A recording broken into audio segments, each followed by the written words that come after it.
Welcome, curious minds, to another deep dive. Today, we're tearing into a book that's not just a classic, but really a true game changer. Stephen R. Covey's The 7 Habits of Highly Effective People. It really is. Our mission, well, it's to give you a kind of profound shortcut to understanding these foundational principles of effectiveness. We want to help you shift your perspective, maybe apply some timeless truths to your own life, your relationships. Yeah. We'll explore why quick fixes so often fall short and how genuine, inside-out change actually works.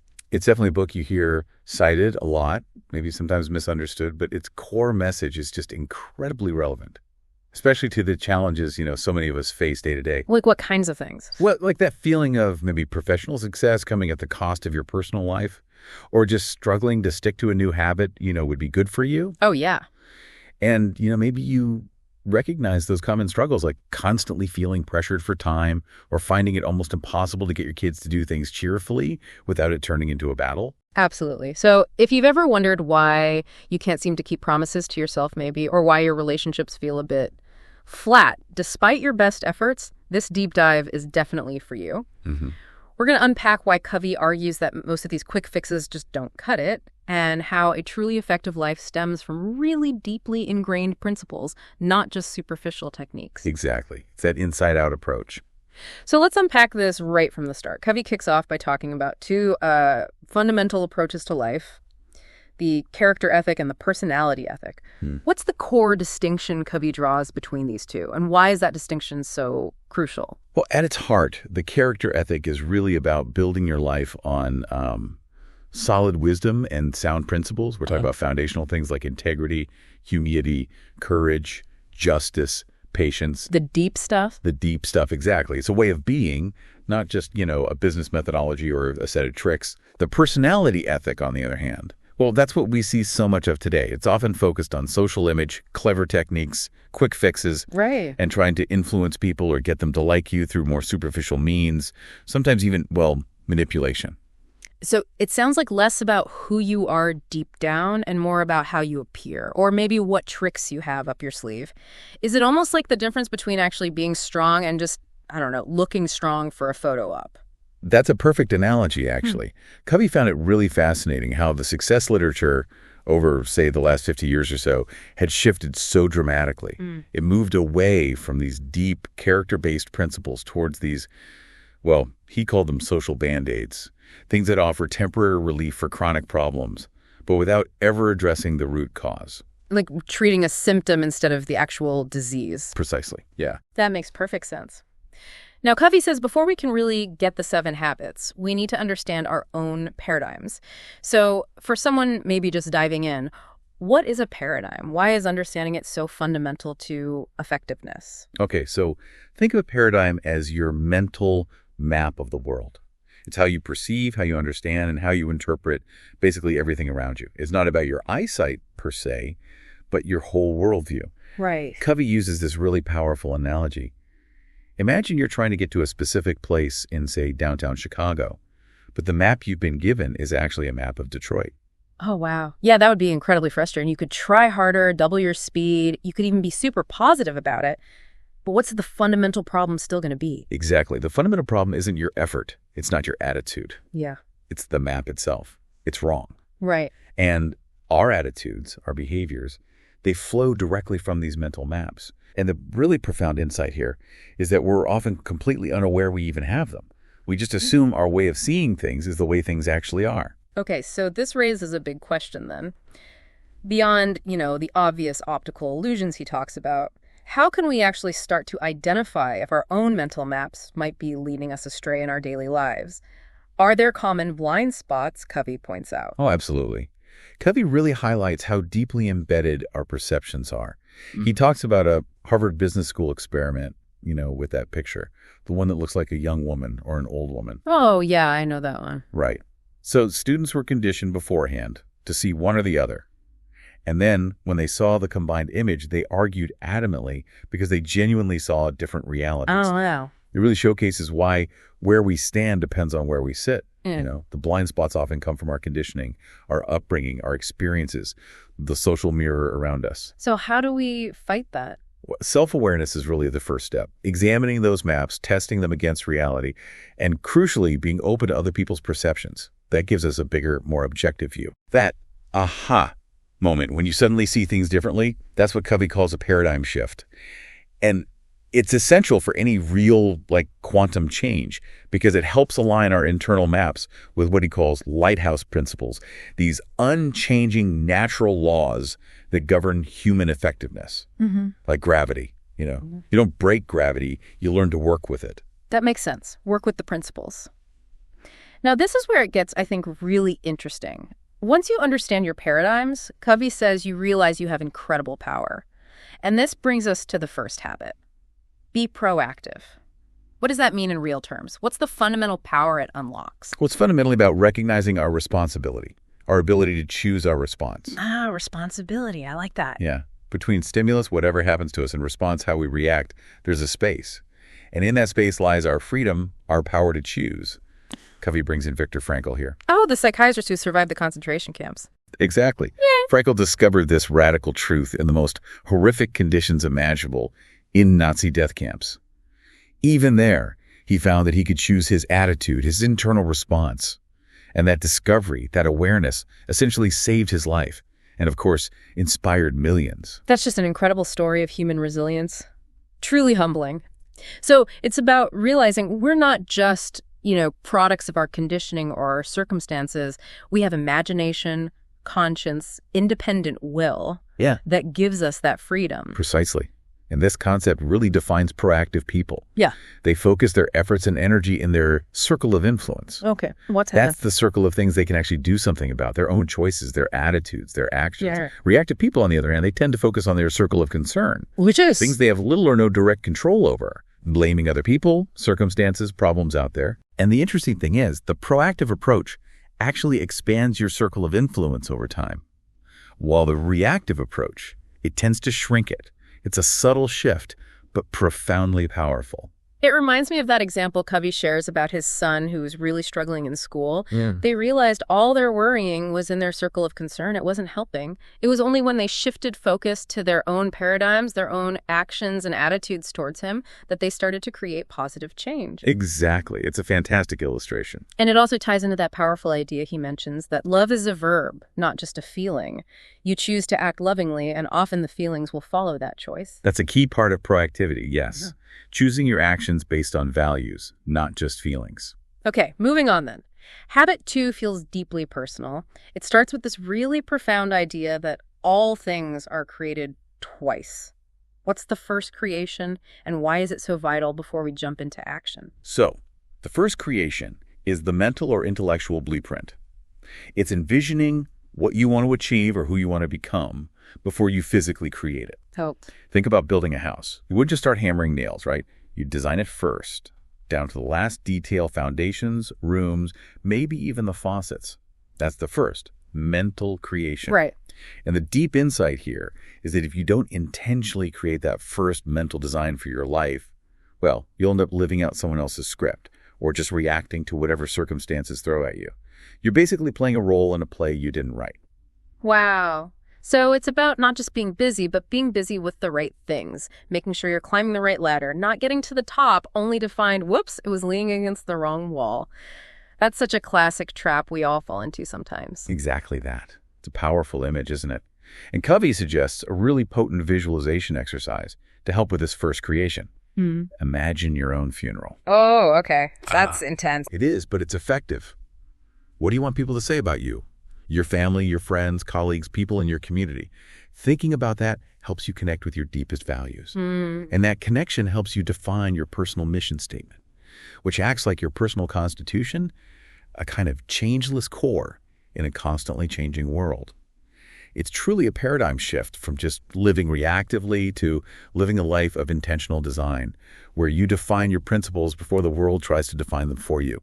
That's a really transformative idea. And you see it apply to organizations too, right? Like he mentions IBM's core values, or that hotel with the mission of uncompromising personalized service that literally every single employee lived by. Yes.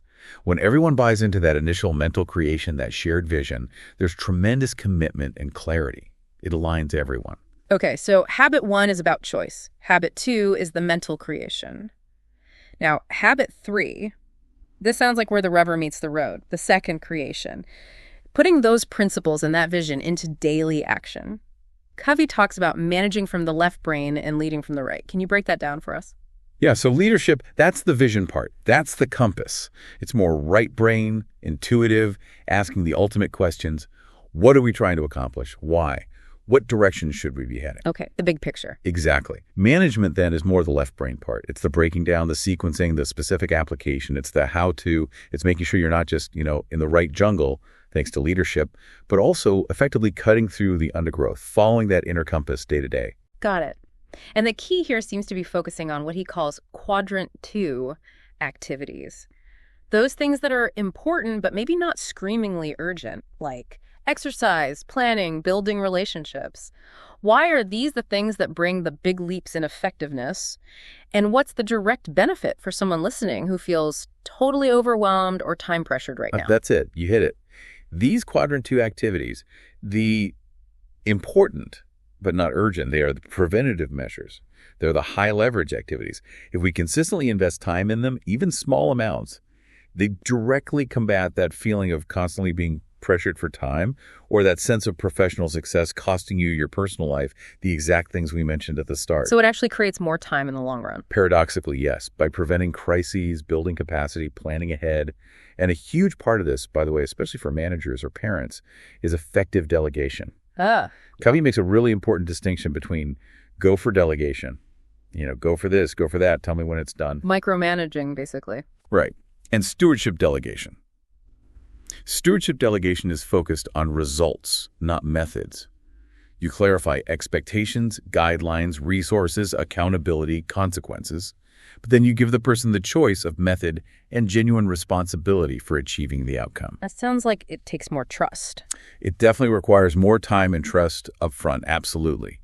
But the returns, in terms of the other person's commitment, creativity, and self-management, are exponential. And that's where that famous green and clean yard story with his son comes in, isn't it? Yes. Where he teaches his 7-year-old to essentially be the boss of keeping the yard green and clean, and he, the dad, becomes the helper. It took time to set up, but it built real commitment and self-management in his son. It's a perfect example of stewardship delegation. And this points to an overarching principle Covey emphasizes throughout the book, doesn't it? A kind of foundational balance. What does he call the PPC balance? Right, the PPC balance. It's crucial. So P stands for production, the desired results, the golden eggs, so to speak. And PC stands for production capability, the asset or the ability that produces those results. That's the goose that lays the golden eggs. The goose and the golden eggs. Got it. And true effectiveness, whether you're talking about an individual, a family, or an organization, requires balance between the two. So if you only go for the golden eggs, the immediate results, and you neglect the goose, the asset producing them, well, eventually you'll run out of eggs, like the farmer in the fable who killed the goose. Exactly. Or like the example he gives of the restaurant owner who watered down the clam chowder to increase profits short term. Yeah. Short-term gain, long-term disaster. Nobody wants watery clam chowder, right? Especially not in a metaphorical sense. Definitely not. It's such a fundamental principle, yet it's so often forgotten in our relentless drive for immediate results, for P. We get so focused on the next golden egg, we forget to actually feed and care for the goose. And in human terms. Well, in human terms, if you constantly push yourself without rest or renewal, neglecting your physical PC, you burn out.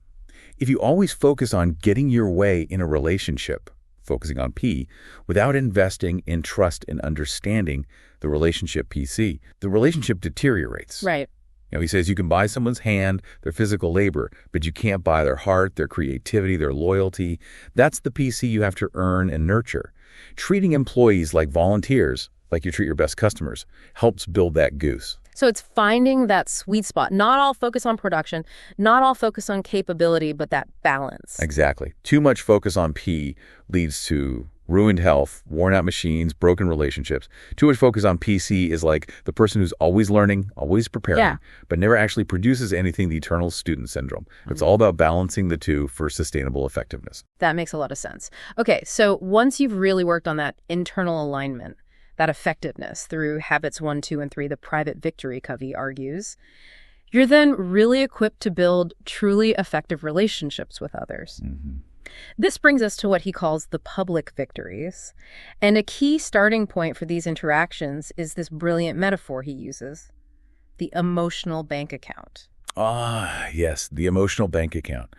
It's such a useful concept. Think of it literally like a bank account, but for trust in a relationship. Yeah. Things like courtesy, kindness, honesty, keeping your promises, apologizing sincerely when you mess up those, make deposits into the account. They build trust. And withdrawals. Well, things like disrespect, interrupting, overreacting, ignoring someone, breaking promises, being arrogant, betraying trust, those make significant withdrawals. Right. When the account balance is high, communication is easy, open, effective, mistakes are forgiven quickly because there's a reserve of trust.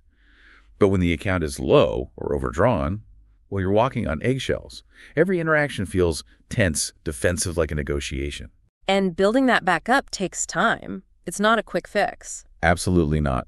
Building and repairing relationships, making those deposits, it's a long-term investment, just like nurturing any valuable asset to PC. Right. Okay, so that bank account concept sets the stage. And that's where habits 4, 5, and 6 come in.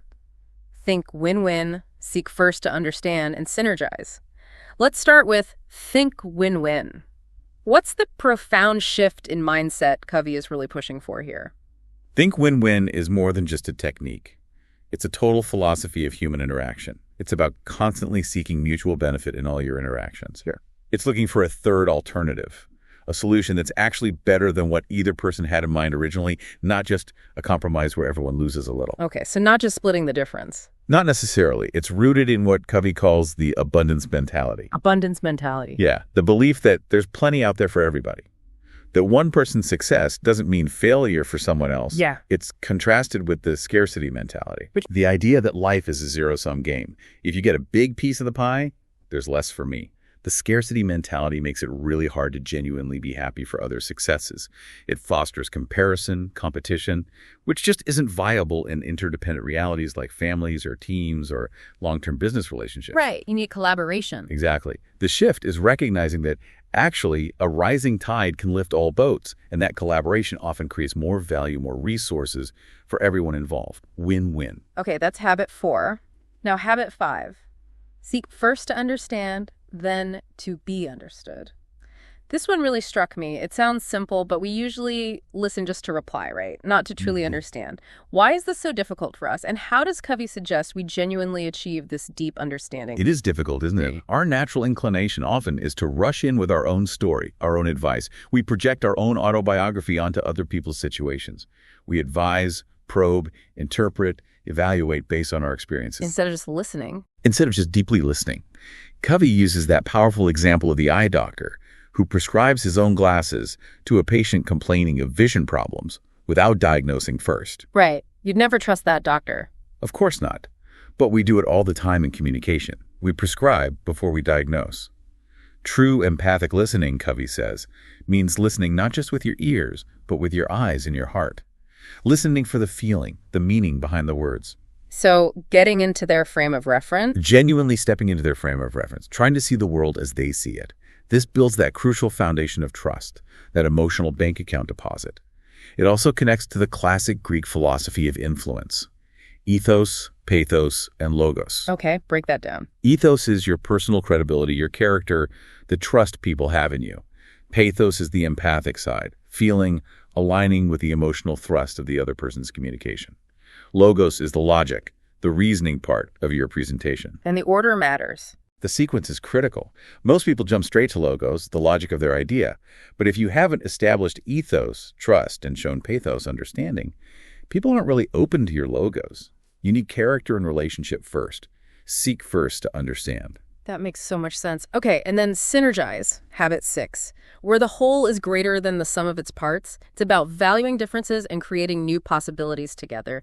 Why does Covey say this requires such personal security and vulnerability? Well, synergy isn't just cooperation or teamwork. It's creative cooperation. Mm-hmm. It's about valuing the differences in perspective so deeply that you actually create new, unforeseen solutions together. Solutions that are better than what anyone brought to the table initially. It's that aha moment where, like, 1 + 1 = 3 or 10 or 100. It's not compromise. It's often beyond compromise. Compromise means 1 + 1 = maybe 1.5. Synergy is about creating something new. The profound insight here is that true synergy really flourishes when individuals are secure enough in themselves, thanks to habits 1, 2, and 3, to genuinely listen without getting defensive, to be open to completely new ideas, and to truly value others' strengths as complementary, not threatening. So you need that inner security. Exactly. That vulnerability, that openness is kind of the secret sauce. Because the creative process itself can feel unpredictable, maybe even a bit chaotic sometimes. But the rewards, the breakthroughs, the better solutions are truly exponential when you achieve it. Wow. Okay, so we've covered the private victory 1, 2, 3 and the public victory 4, 5, 6. This brings us to the final habit, the one that Covey says really makes all the other habits possible. It's about investing in yourself. Habit 7, sharpen the saw. Yes, exactly. Sharpen the saw is the habit of self-renewal. It's about continuously renewing yourself, preserving and enhancing your greatest asset, which is you. And Covey breaks this down into 4 key dimensions. It's really a daily private victory that fuels all the others. Okay, what are the 4 dimensions? First is the physical dimension. Eating right, getting sufficient rest, regular exercise. It's a classic quadrant 2 activity, right? Incredibly important for long-term health and energy, but often not seen as urgent, so gets neglected. But doing it reinforces your personal vision, proves you can act on your intentions. Makes sense. What's next? Second is the spiritual dimension. This isn't necessarily religious, though it can be. It's about connecting with your core, clarifying your values, finding meaning. It could be through meditation, prayer, spending time in nature, immersing yourself in great literature or music. It's the source of your principles, your personal mission. It brings peace and renews commitment. It's like resetting your compass. Okay, physical, spiritual. Third is the mental dimension. This is about continuing education, expanding your mind, reading, writing, thinking, planning, visualizing. It also involves consciously managing what mental food you consume, maybe limiting mindless TV or scrolling, and choosing content that aligns with your values and goals. Proactive learning is key to keeping your mental map accurate and sharp. Right. And the last one? The fourth is the social-emotional dimension. This is where the habits really interconnect. It's about making consistent deposits in those emotional bank accounts we talked about. It involves service to others, empathy, seeking win-win synergy, and it also includes positively scripting others, seeing their potential, believing in them, maybe even more than they believe in themselves, like the Pygmalion effect or seeing the Dulcinea in someone, focusing on potential, not just past behavior. So it sounds like sharpening the saw isn't just one more thing to do. It's the thing that makes everything else possible. That's exactly it. By consistently renewing yourself, even in small ways, across these 4 dimensions, you increase your capacity, your energy, your effectiveness in all the other habits. And that increased effectiveness then probably makes you more motivated to keep renewing yourself, right? Precisely. It creates what Covey calls a powerful, self-sustaining upward spiral of continuous learning, commitment, and doing. It's like a flywheel effect for your entire life. Wow, that's a powerful way to tie it all together. And conversely, he warns that if individuals or even organizations neglect these dimensions, maybe focusing only on the economic aspect, for example, it leads to negative synergy, burnout, internal rivalries, low morale.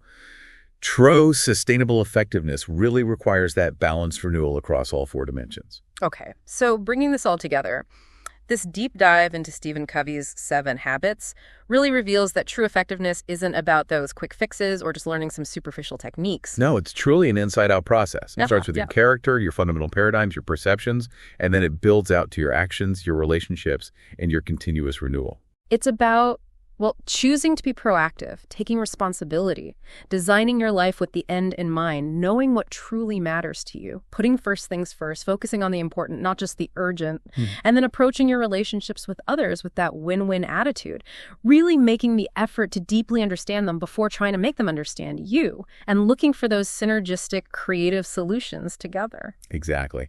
And underpinning all of that is habit 7, taking the time, making the investment to sharpen your saw in all areas of your life. Understanding that it's the consistent investment in the goose, the PC, that ensures you keep getting those golden eggs, the P. It feels like understanding these principles really empowers you. It allows you to, as Covey says, sort of transcend suffering, handle difficult circumstances more effectively, and maybe even inspire others, just like Viktor Frankl did, even in the most unimaginable conditions. It really does. It empowers you to break free from just being a product of your external conditioning and instead consciously choose your response, making you the architect, the creator of your own life. So as we wrap up, what does this all mean for you, the person listening? Maybe consider your own circle of influence today. What is one small quadrant 2 activity, something important but maybe not urgent, perhaps something from the physical, spiritual, mental, or social emotional dimension that you could commit to doing regularly, something to sharpen your saw that can make a tremendous positive difference in your life over time? That's a great takeaway question. And here's a final thought to leave you with. We often hear that phrase, we can't choose what happens to us, but we can choose our response. What if the most powerful choice isn't just how we respond, but who we fundamentally choose to be in the face of any challenge? What principles will guide us, and how might your life, your relationships, your effectiveness transform if you consistently applied that lens, not just to yourself, but also to how you genuinely see and interact with everyone around you?